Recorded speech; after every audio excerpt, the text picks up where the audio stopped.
नमस्कार मंडळी. आजकाल माझ्या आवाजाला थोडा जोर आलेला आहे. मी माझ्या दरवाजाला थोडं ग्रीस लावून साफ केलं आहे, कारण का आता आम्ही बाहेर जाणार आहोत. तर दरवाजा नीट आला पाहिजे, आवाज नाही आला पाहिजे त्यातनं कारकोर कारकोर असा आवाज नाही आला पाहिजे. तर त्यासाठी मी आता रोजच्या रोज ग्रीस लावत आहे. खूप सारी शॉपिंग करून एकदम तगडी शॉपिंग करत आहे. जसा मन्या तगडा आहे, मन्याचं पॅकेज तगडं आहे. तगडक तगडक तगडक तगडक तगडक सगळंच मला तगडं लागतं. तर त्याच्यामुळे मी पण तगडीच आहे, एकदम पार्वता माने, तगडी पार्वता माने. तर तुम्हाला आता माहितीच आहे, आम्ही जाणार आहोत. आता मी जाईपर्यंत रोज हेच बोलत राहणार आहे. तर खूप तगडी शॉपिंग करायला आम्ही चाललो आहोत आणि माझ्या तगड्या मान्याबरोबर तगडी पार्वता माने जाऊन तगडी शॉपिंग करणार आहोत. तर पुढे काय होतं ते मी तुम्हाला दाखवणारच आहे. ही फेरी तर जागी आहे, आता आली आहे, पण वेल्ला गेले 18 तास झोपूनच आहे. तर तिला उठवते, कारण जास्त पण झोपलेलं बरं नाही. पण तिला खूप झोप येते, ती सतत झोपतच असते. 1 नंबरची झोपाळू आहे. तर मी त्याला उठवते. आता 18 तासाच्या वर झाले, ती झोपली आहे. तर तिच्या रूमचा मी दरवाजा उघडते. थोडासा आवाज येईल, पण ठीक आहे, काही हरकत नाही. नमस्कार मंडळी, गॉसिप गर्लच्या आजच्या नवीन पॉडकास्टमध्ये पुन्हा एकदा तुम्हा सर्वांचं खूप खूप आणि मनापासून स्वागत आहे. आणि आता तुम्हाला कळलंच असेल आपल्या इंट्रोडक्शनवरून की आजचं पॉडकास्ट कोणार आहे. तर त्याच्यामुळे मला परत आणि वेगळं इंट्रोडक्शन देण्याची गरज नाही, आणि त्यामुळे मी आता डिरेक्टली पॉडकास्टलाच हात घालते. तर सुरू करूया आजच्या पॉडकास्टला. तर सर्वात आधी मला म्हणायचं आहे की बाबा, आता ही काही दिवसापूर्वीच बोलली होती की आम्ही अशा वेगळ्या ठिकाणी जाणार आहे. मन्याने वेगळी नर्सरी एक शोधून काढली आहे आणि ते म्हणाले की आपण तिकडे जाऊया का बोंबल. तर मी म्हणाली ओके मन्या, ठीक आहे, आपण नक्कीच जाऊया, काही हरकत नाही. तर मी पण तुम्हाला ती दाखवणार आहे आणि खूप छान आहे, वेगळं, तुम्हाला पण काहीतरी बघायला मिळेल.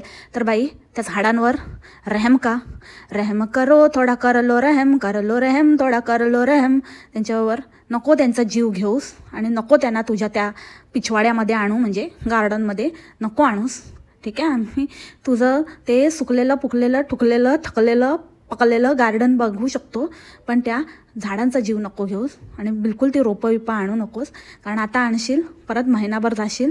लास्ट टाईम असंच झाडं आणली, एवढे ती जेल की दिवारे उभी केली, एवढा खर्च केला आणि मोठ्या मोठ्या गोष्टी केल्या आणि गेली तिथे इंडियाला मिरवायला. तिकडे जाऊन क्लेश करून आली आणि इथे झाडं हिची सुकली, गेली, टपकली.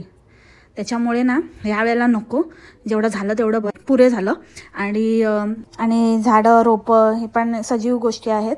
तर त्यांचा जीव राहू दे, त्यांच्या जीवात जीव राहू दे, उगाच त्यांचा जीव घेऊ नकोस. आमचा रोज ब्लॉग काढून जीव काढतेस, तेवढं पुरे झालं. आणि मी तुम्हाला सगळी प्रोसेस दाखवणार आहे. मी विजाचं राहू दे, काही गरज नाही आहे. नाही दाखवलंच तरी चालेल, आमच्यावर उपकार नको. आम्हाला सगळं माहिती आहे, आम्ही पण फिरून आलो, आम्ही पण असले विजा लावले, ठीक आहे. आणि तू ज्या युरोपमध्ये राहणाऱ्या लोकांसाठी दाखवते ना, ते काय तुला असंच वाटलं का? तुला असं वाटलं की फक्त तुझा मन्याच काय तो तगडा आहे आणि बाकीचे सगळे काय लुख्खे बसले इथे, त्यांना काय माहिती नाही तुझ्याकडनं? अरे तू ना शेवटची कोणतरी व्यक्ती असशील जिच्याकडनं असली इन्फॉर्मेशन कोणाला माहिती असेल. ज्या लोकांचे डेडिकेटेड चॅनल आहेत, जे लोक खरंच वॉन्डरर्स आहेत आणि जे लोक खरंच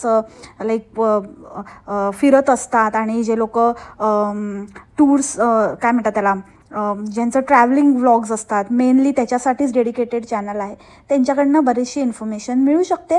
आणि खरं तर असंच पाहिजे, अशाच लोकांचे व्हिडिओना आपण प्रायोरिटी दिली पाहिजे, कारण त्यांचं चॅनल हे त्यासाठी डेडिकेटेड आहे.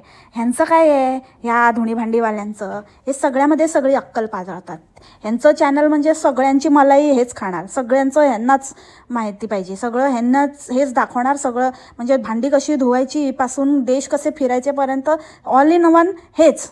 म्हणजे ज्यांचे डेडिकेटेड चॅनल आहे, जे ट्रॅव्हल व्लॉगर्स आहेत, जे प्रॉपर रिसर्च करतात, सगळी छोटी छोटी इन्फॉर्मेशन देतात, ते वेडे, त्यांचा काही उपयोग नाही. ते उगाचच त्यांना काय हे नाही, काय अर्थ नाही. हीच मोठी शहाणी, ताईलाच सगळं कळतं आणि लोकांनी हिलाच विचारायचं, ताई सांगणार सगळं. आणि सगळं जाऊ द्या, बाकीचे लोक पण तिथे आहेत, तर त्यांना पण ते काहीतरी असतील ना, ते पण तिथे काहीतरी शिकून सवरूनच आले असतील ना. बाबा तुझ्यासारखे सगळे अडाणी नसतात ना, शिकलेले सवरलेले सगळेच काही नशिबाच्या जोरावर येत नाहीत अडाणी बनून. नुसता नवऱ्याने आणला आणि आणली कुठली तरी गावठण हां, असं नाही होत ना. काही जण स्वतःच्या स्वबळावर येतात, तिथे शिक्षण घेऊन मोठे होतात, त्यांना हे सगळ्या गोष्टी माहिती आहेत. ते तुझ्यापेक्षा खूप 4 पावलं पुढे आहेत, त्यांनी खूप दुनिया बघितली आहे आणि काही लोक ते ऑलरेडी सगळं प्रोसेस करून पण झालेले असतील आणि ही आली मोठी शहाणी अक्कल शिकवायला. ते विजाचं जाऊ दे, तुझं आधी ते रेसिडेंट कार्ड हरवलं ते मला सापडलं, त्याचं एवढं केलं होतंस ना स्कॅम. हां, स्कॅमच होता तो एक 2024 स्कॅम. तर तो स्कॅम काय केलेलास त्याचं ते आधी काय ते सांग. ते दाखवणार होती मी तुम्हाला इच अँड एव्हरी इन्फॉर्मेशन देईन, कसं आम्हाला परत मिळालं, कसं काय. ते सगळं पोलखोल झाल्यावरती, सगळं बाहेर आल्यावरती सुमडीत सटकली आणि आता मोठी आली आहे विजाची इन्फॉर्मेशन द्यायला. काय नको ते पहिले सांग, RCचं सांग, रेसिडेंट कार्डचं काय केलं, कसं केलं ते पहिली इन्फॉर्मेशन दे. आली मोठी, चल बघ. आणि इन्फॉर्मेशन तर काय रे बाबा, म्हणजे काय बोलायचं या बाईला. म्हणे की आम्ही एम्बेसीमध्ये गेलो त्या कंट्रीच्या आणि तिथे मग एम्बेसीमध्ये गेल्यावरती सगळं चेक करतात. म्हणजे माझी जी स्लिंग बॅग होती ती पण चेक केली आणि सगळं म्हणजे जसं एअरपोर्टला पूर्ण मॅग्नेटिक चेकिंग होतं सगळं, तसं सगळं माझ्यावरती ते डिव्हाइस वगैरे फिरवून सगळं चेक केलं आणि सगळं तसंच्या तसं चेक करतात. सेम एअरपोर्टसारखं एकदम स्ट्रिक्ट चेकिंग असतं. बापरे, काय रे, कुठे तुझे पाय, कुठे पाय. हां, अशी खेचते ना दान तर नापटली पाहिजे डुंगूवर. हे तिला काय कोळून पिणार आहे मी का काय करणार आहे ते पाय तुझे. हां, हे फट काय पण बोलत असते. अरे एम्बेसी आहे ती, एम्बेसी. हे काय तुझ्या आईचं भागतपुरीचं घर नाही, कोई भी आओ कोई भी जाओ आणि हे सगळे असे वेल्ले लोक येत आहेत जात आहेत फिरत आहेत, काही चाललंय काही करतायत, असं थोडी आहे. एम्बेसी आहे तर एम्बेसी म्हणजे काय असतं काय माहिती आहे का, कशाशी काय कम्पेअर करते तू. आणि म्हणे की एम्बेसीमध्ये जाताना सगळं चेकिंग वगैरे करतात. वा, काय इन्फॉर्मेशन दिली यार. असं वाटतं ना या इन्फॉर्मेशनला 1-2 झापडा लावून द्या तुला. इतकी मस्त इन्फॉर्मेशन आहे, मला तर माहितीच नव्हतं. तुझीच वाट बघत होतो आम्ही. काय बोलते आणि काय आता असं आणते की बापरे. तू अगेन अँड अगेन प्रूव्ह करते ग की तू किती ना थंड बाई आहेस आणि किती कशी आहेस आणि तुला काय इन्फॉर्मेशन म्हणजे तर कसं ते काहीतरी मिळालं आहे आणि थोडं देवाने अक्कल दिली आहे ना, त्याचा वापर करून अक्कलेपेक्षा जे पैसा जो लोकांना लुबाडून जो कमवतेस ना त्याचा तू कसा गैरवापर करायचा ते तुला बरोबर माहिती आहे. गैरवापर करायचा तर तुझ्या खानदानात सगळ्यांना माहिती आहे, तर त्याच्यामुळे तेच काय ते तू बरोबर करू शकते. त्यामुळे ते करते, त्याच्यामध्ये तू काही असं एक्स्ट्रा नॉलेज असण्याची काहीच गरज नाही आहे. आणि प्रत्येक वेळेला काय ग, लोकांना काय जातं बोलायला. लोक म्हणतात प्रत्येक वेळेला की हे लोक फिरतात, हे लोक असं करतात, पण त्या फिरण्यामागे किती मेहनत असते, किती सगळं तुम्हाला प्रोसेस करावी लागते, किती खर्च असतो. अगं बाई, घाल ना तू चुलीत घाल तुझा खर्च. नाही करायचा नको करू, नाही व्लॉग बनवायचे नको बनवू, नको मेहनत करू, नको त्रास करून घेऊ. माझ्यासारखी पिकनिक तुझी ट्रिप एन्जॉय कर, अजिबात नको हे करू. फक्त अपडेट दे, इंस्टावर स्टोरीज पोस्ट कर, इंस्टावर पोस्ट टाक, बस इनफ. बघतील भक्त तिकडे तुला. नको करू, एवढी मेहनत नको घेऊ. आमच्यावर उपकार करते का. नाही टाकलेस तर बरंच आहे, उलट डोक्याला शांती राहिला. आहेत गट्स, चल तुला चॅलेंज करते. चल, नको व्हिडिओज यूट्यूबवर नको पोस्ट करू, नको ते 2-3 तासाचे एडिटिंगमध्ये वेस्ट करू आणि नको लोकांवर उपकार करू आणि मेहनत आणि हे ते नको करू. आणि सगळ्यात पहिली गोष्ट म्हणजे फिरायला तू स्वतःसाठी जाते, तुम्ही स्वतःसाठी जाताय, तुम्हाला जायचं आहे म्हणून जाताय, जगावर उपकार करत नाही आहात. त्यामुळे पैसा तुमचा जातोय, तुम्हाला घालवायचा आहे म्हणून जातोय. तुम्हाला कोणीही सांगितलेलं नाही आहे की हे देश फिरा आणि हे करा आणि आम्हाला दाखवा आणि पैसा खर्च करा. तुमच्या पैशाला तुमच्या हाताला जास्त खाज आहे, नको तिथे घालवायची. किंवा काही व्हॉट्सओव्हर तुमच्या इच्छा आकांक्षा आहेत, मी नको तिथे पण नाही म्हणत, त्या तुम्हाला आवडतं म्हणून तुम्ही करताय, जगावर उपकार करत नाही. तर हे प्रत्येक वेळेला बोलून दाखवण्याची काहीच गरज नाही आहे की किती हे असतं, किती मेहनत असते, किती हे असतं ते असतं. नको करू मेहनत आणि कुठे जाऊ पण नको. तुझ्या जाण्याने येण्याने कोणाला काहीही घंटा फरक पडत नाही. तू घरी बसलीस तरीही चालेल, नाही व्लॉग केलेस तर त्याहूनही उत्तम. आली काय बोलू काय म्हणजे ना, माझं ना असं वाटतं ना झमुऱ्यानंतर आहे ना कोणाला ना मी कुट्टी नको मुट्टी नको भुक्को करी नको ना, तो तुझाच असेल. काय जास्तच ॲटिट्यूड आला, जास्तच एकदम काय तणतणायला लागली. एवढा खर्च करून जाते, एवढं हे होते. एकदा बोलला माणूस ठीक आहे, परत परत प्रत्येक वेळेला तू इन्फॉर्मेशन देणार आहे ना, मग इन्फॉर्मेशन दे ना. फालतूची बकवास कशाला करते. तुझी इन्फॉर्मेशन पण नको आणि तुझं फिरणं पण नको आणि तुझे व्हिडिओ पण नको. घाल चलेत, चल. काय तर म्हणे कोणी चोरियाला एक्सायटेड आहे, कोणी काँगकाँगला एक्सायटेड आहे, कोणी कांचचिनाला एक्सायटेड आहे आणि कोणी जपानला एक्सायटेड आहे. तर आणि मी तर आहे ना 4ही देश फिरायला एक्सायटेड आहे. आणि आम्ही काय माहिती आहे, आम्ही एक्सायटेडच नाही आहे. आम्ही 4ही काय तुला बघायलाच काही आम्हाला इंटरेस्ट नाही आहे. तर काय करायचं आता. तर बेस्ट आहे तू तेच आहे, तुला चॅलेंज आहे माझं. जर एवढं तू जगावर उपकार नाही करत आणि स्वतःसाठी करते ना, स्वतःच्या एन्जॉयमेंटसाठी करते ना प्युअरली, तर तू फक्त आणि फक्त स्टोरीज वगैरे अपलोड कर. त्यातनं ज्यांना बघायचं ते बघतील, बाकीचं सोडून देतील. काही गरज नाही. आराम कर, एन्जॉय कर, फॅमिलीबरोबर एकदम क्वालिटी टाईम स्पेंड कर. बिलकुल टेन्शन घेऊ नको, बिलकुल लोड घेऊ नको. बघ तुला पण एकदम रिफ्रेशिंग वाटेल आणि तू बोलशील की हां जीजीने बराबर बोला आता, 1 नंबर जीजी असं बोलशील मला तू. पण नाही रे, तुमसे ना हो पैलवा. कारण डॉलर का इतना बडा नुकसान. बापरे, आम्हाला म्हणे की लोक म्हणतात की ह्यांचं आमच्या जीवावर पोट. अरे ज्यांना स्वतःच्या पोटाची भ्रांत इतकी आहे की स्वतः 1-2 म्हणजे काय महिनाभर व्लॉग नाही टाकले तर यांच्या खाण्याचे लाले लागतील, हे दुसऱ्यांची घरं चालवणार. काय बोलतात आता. तर हे प्रूफ झालं आहे की लोक कितीही काहीही करतील, हाल करतील, खोटं बोलतील आणि वाटेल त्या गोष्टी करतील त्या डॉलरसाठी. इतके हे स्वतः डिपेंडेंट आहेत. आणि हे दुसऱ्यांना आम्ही तर बाबा सोडू शकतो आरामात. 1 आठवडा वगैरे आम्ही तर मस्त ब्रेक घेतो आणि ठीक आहे थोडं ॲडजस्टमेंट आम्हाला चालतं. 19 थोडेसे कमी डॉलर आले एखाद्या महिन्यात तरी तुम्हाला चालते का? चालते. आणि राहिला प्रश्न तुमच्या डेडिकेशनचा आणि हे माझं काम आहे, हे माझं पॅशन आहे, तर मी एकच सांगेन की हे सगळं बोलायच्या गोष्टी आहेत. काही पॅशन आणि माझं काम बिम काही नाही आहे. ठगवायची लाईन. हां, फक्त बोलायचं. कन्व्हिनियंटली चेंज होतं तुमचं सगळ्या प्रायोरिटीज चेंज होतात. आणि जर हे तुझं काम असेल तर बाबा प्रत्येक कामाला म्हणजे जे पण कुठलंही ऑफिस जॉईन करा तुम्ही, एक ॲन्युअल लीव्ह असते, सिक लीव्ज असतात, अशा काही ठरलेल्या सुट्ट्या असतात. आणि त्या ह्याचसाठी असतात की त्या व्यक्तीला, त्या माणसाला, त्या ह्युमन बिईंगला एक थोडासा एक आपल्या शरीराला, आपल्या काय म्हणतात मानसिक आपल्याला एक शांतता हवी असते. बऱ्याचशा गोष्टी आपल्याला स्वतःला थोडंसं हिलिंग पिरियड हवा असतो प्रत्येक वेळी, थोड्या इंटरव्हल्सवरून. माणूस आहे, आपण मशीन नाही आहोत कंटिन्यूअस राबत राहायला. तर तो त्याचसाठी दिला जातो. मनाला पण ॲन्युअल लीव्ह असेल त्याच्याकडे तर म्हणजे ॲन्युअल लीव्हच्या बियॉन्ड आहे त्याचं सगळं, त्याचं समजण्यापलीकडे आहे. त्याला सुट्ट्या असतात. हे तो काय कामधंदा करतो की नाही माहीत नाही त्याची, तर म्हणजे पैसाही पैसा होगा, मज्जाने लाईफ चालली आहे. तर तो तर एक्झाम्पल आपण देऊ शकत नाही. पण कधीच्या काळात तो जॉब वगैरे नित्यनेमाने नेटाने करत होता, तर तुला माहिती असेल की बाबा कशा सुट्ट्या दिल्या जातात. शाळांना पण सुट्ट्या असतात. तर तसं प्रत्येक कामामध्ये एक सर्टन पिरियड, सर्टन डेज ह्या सुट्ट्या अप्रूव्ड हॉलिडेज, अप्रूव्ड लीव्ज आपण ज्याला म्हणतो त्या असतात. तर तसं मग ह्याच्यात पण जर हे तुझं काम आहे तर ह्यात पण तू घेतल्या पाहिजेत, ज्या की तुम्ही घेतच नाही. नुसतं आपलं घाण्याला झुंपल्यासारखं चालू. हां, इधर से व्लॉग निकलेगा, उधर से डॉलर आएगा, असं चाललेलं आहे तुमचं. तर त्याच्यामुळे ना हे तोत्या बनवण्याचे धंदे थांबवा.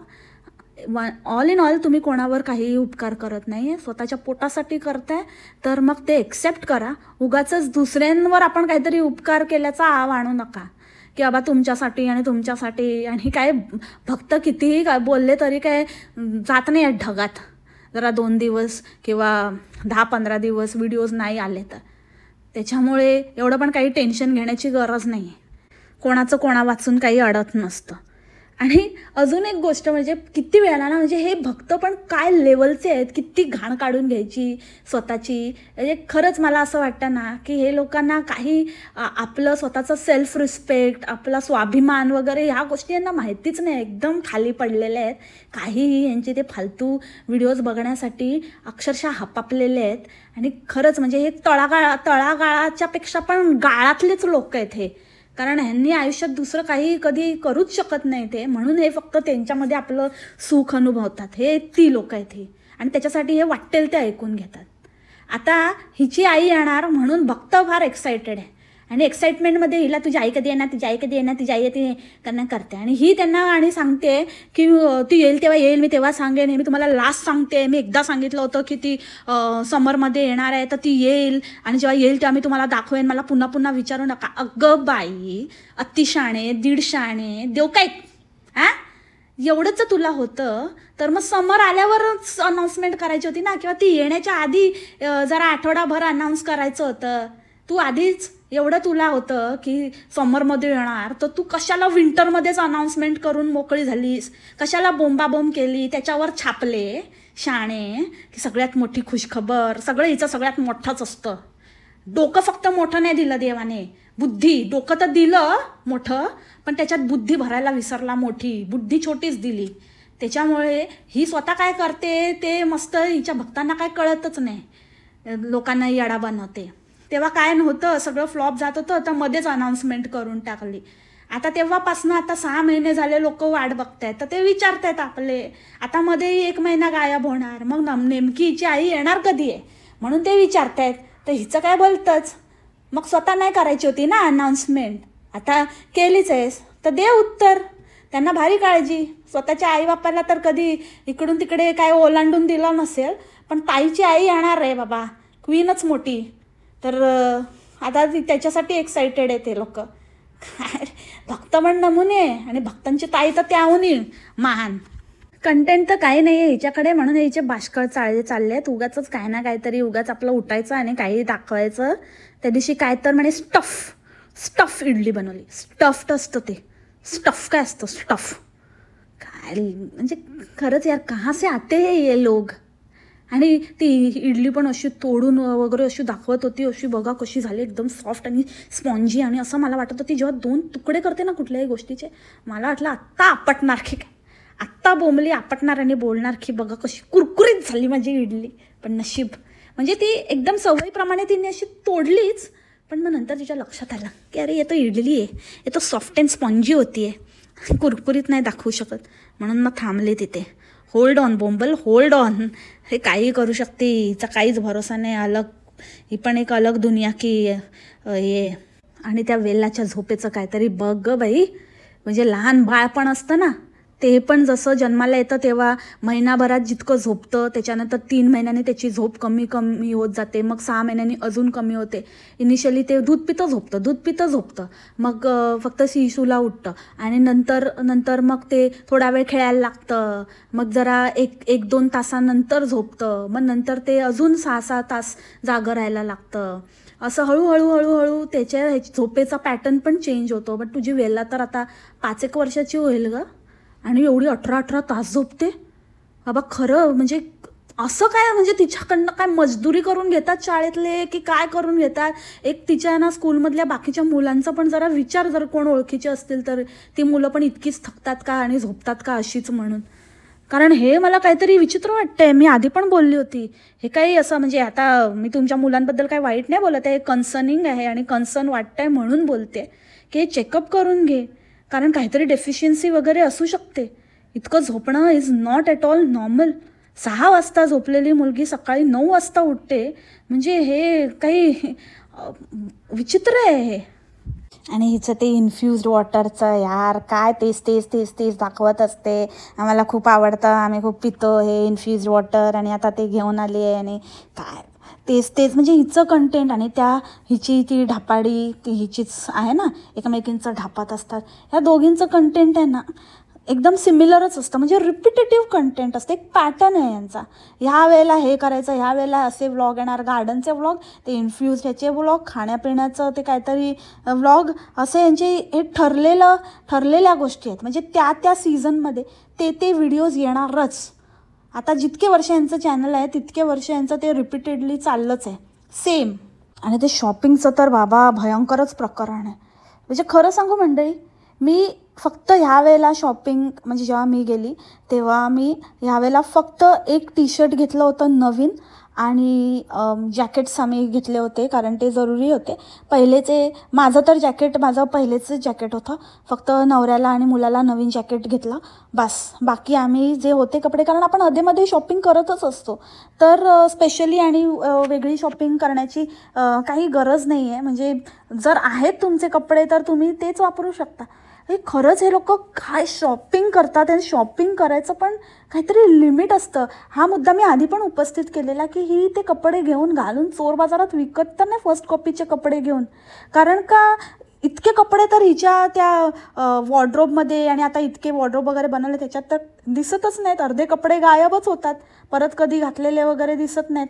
रेअरली काय काय आहेत तेच रिपीट घालते, नाही तर नाहीच. मग हे कपडे जातात कुठे हिचे? आणि प्रत्येक वेळेला, आणि ते शूज काय, आता काय ते शूजची माळकर आणि गळ्यात बांधतात तेवढंच बाकी राहिलं आहे त्या मन्याच्या. पण काय मन्या काय, म्हणजे तो माणूस आहे ना विचित्रच आहे.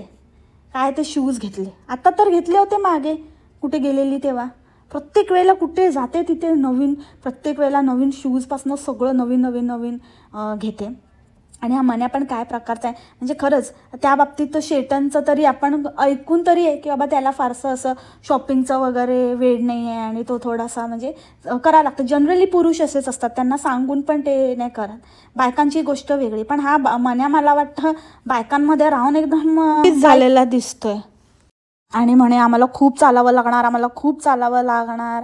अरे खूप चालायला लागणार तर काय, आधीचे शूज घेतले म्हणजे ते बेकार होते का? आता चांगले शूज घेतले तर काय बोलत असते. आणि चालावं लागणार ते तर माहितीच आहे. म्हणजे तुझे ट्रिप्स म्हणजे नुसती पायपीटच असते, अक्षरशः नुसतं तंगड्या ताणायच्या आणि नुसतं गल्ल्या फिरायचं, तेच तेच तेच तेच तेच तेच तेच मूळ राहिलं बाजूलाच, आणि दुसरंच काहीतरी दाखवत बसेल.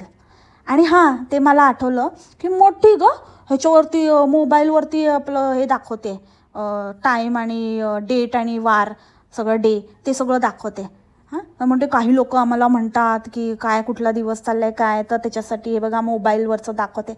आता 150 आणि आता ना तू परत कधी कॅलेंडरवरचं दाखवलंस किंवा स्वतः तोंडाने बोललीस तर बघ, एकतर एकच कायम ठेव. आता मोबाईलवरचं दाखवलं ना, इतकीच जर खरी आहेस ना, रोजच्या रोज हा पॅटर्न झाला पाहिजे की तू रोज मोबाईलवर तारीख आणि दिवस दाखवायचा आणि तुझ्या व्लॉगची सुरुवात कर. मानलं तुला, आहे हिंमत, करून दाखव. एकतरी आज तुला 2 चॅलेंज दिले मी. एक तर व्लॉग छापू नकोस, नुसतं स्टोरी तुला लोकांपर्यंत फक्त पोचवायचं आहे ना, असं वाटतं की लोकांनी बघावं तुझी ट्रिप वगैरे एन्जॉय करावी, तर एकतर तू फक्त स्टोरीज आणि काय ते इन्स्टाला तुला जे रील्स पोस्ट करायचे ते कर. आणि दुसरी गोष्ट, ह्याच्या पुढे रोज मोबाईलवरती तू दाखव. स्वतःच्या मनाला येईल तेव्हा दाखवते, आणि मोठी घमेंडसारखा, आणि तो मन्या तर असा येतं की मोठा शाणा बनतो. मन्या तू तर किती पाण्यात आहेस आणि किती चालू चपाटी आहेस ना, पार्वता मानेचा बुगबुगू चांगलं माहिती आहे आम्हाला.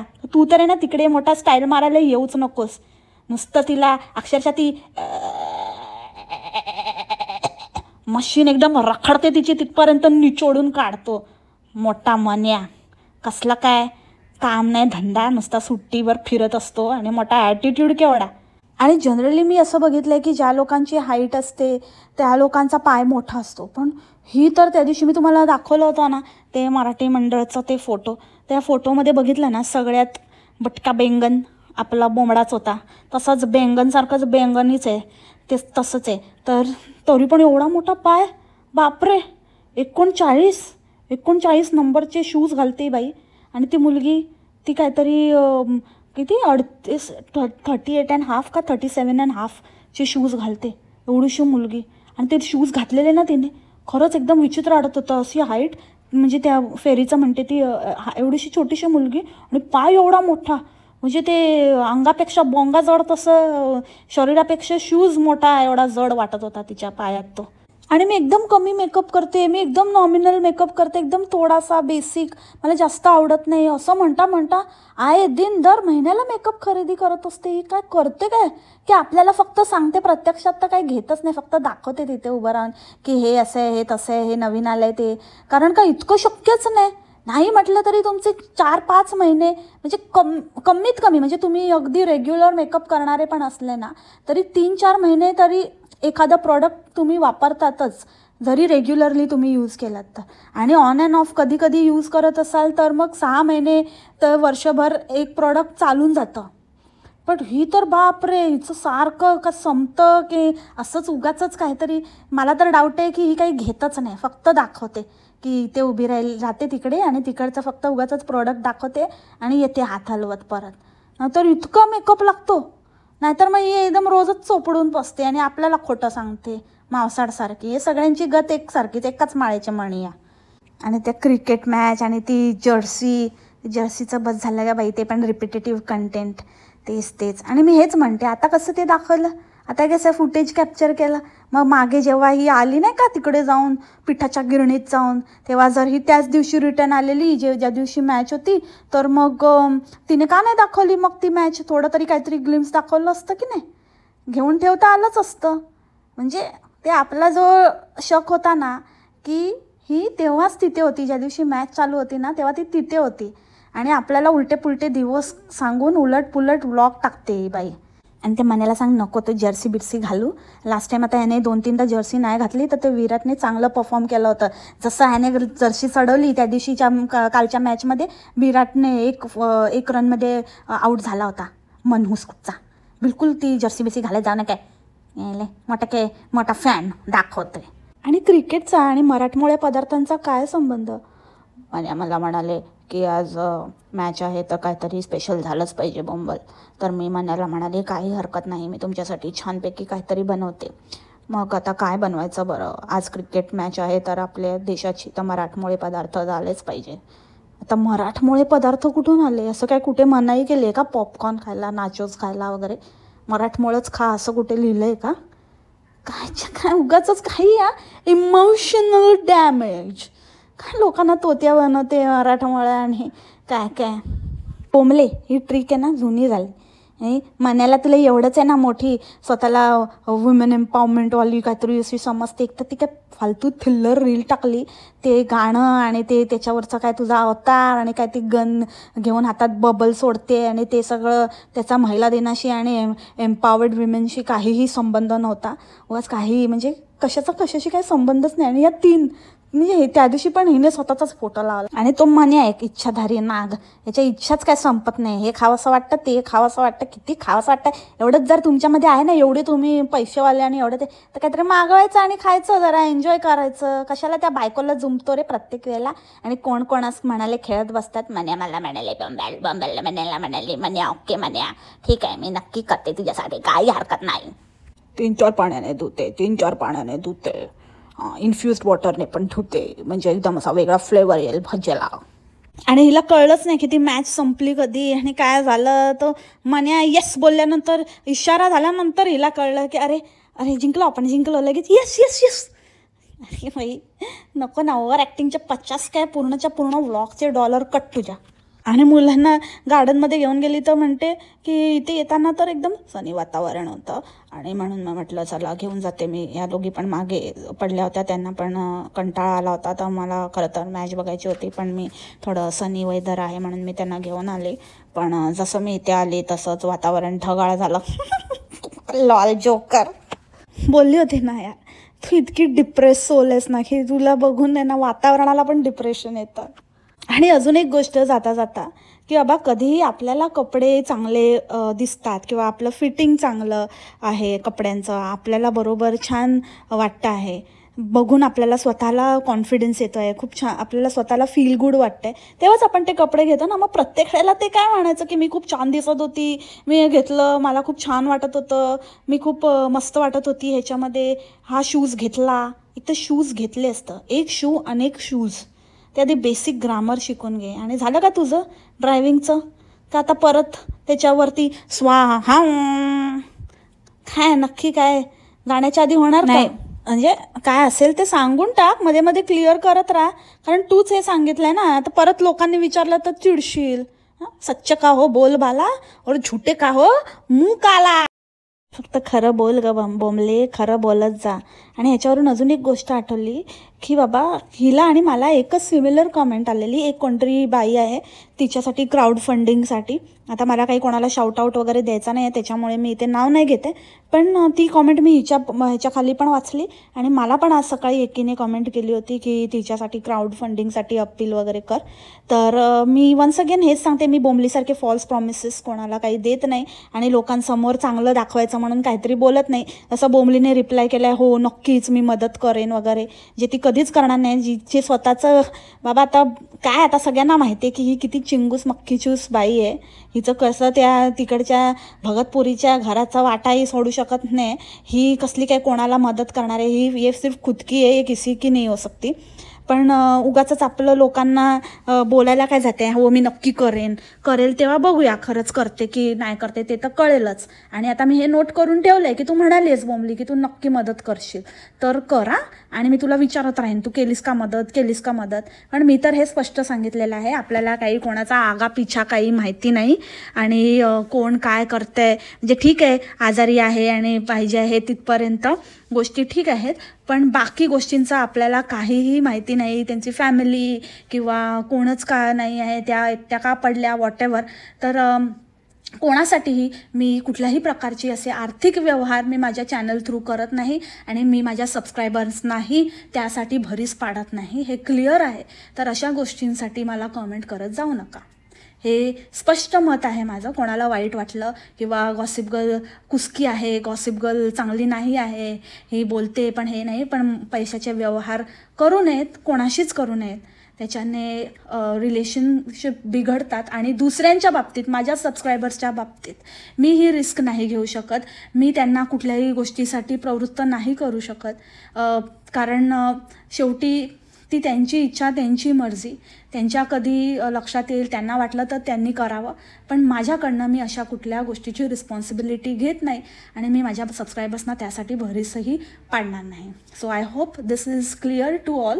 जे कोणी मला असे मेसेज करतायत, इवन मला DM पण आले, so sorry for that. So I hope it is clear to everyone. आणि याच नोटवरती आजचं पॉडकास्ट इथेच थांबवते आणि आपल्या बोंबलीच्या पॉडकास्टचा दरवाजा इथेच बंद करते. भेटू आपण उद्याच्या पॉडकास्टमध्ये नवीन विषयासोबत, नवीन कॅरेक्टरसोबत. तोपर्यंत काप्या, मस्त राहा आणि स्वस्थ राहा. Take care, bye. मासलामा.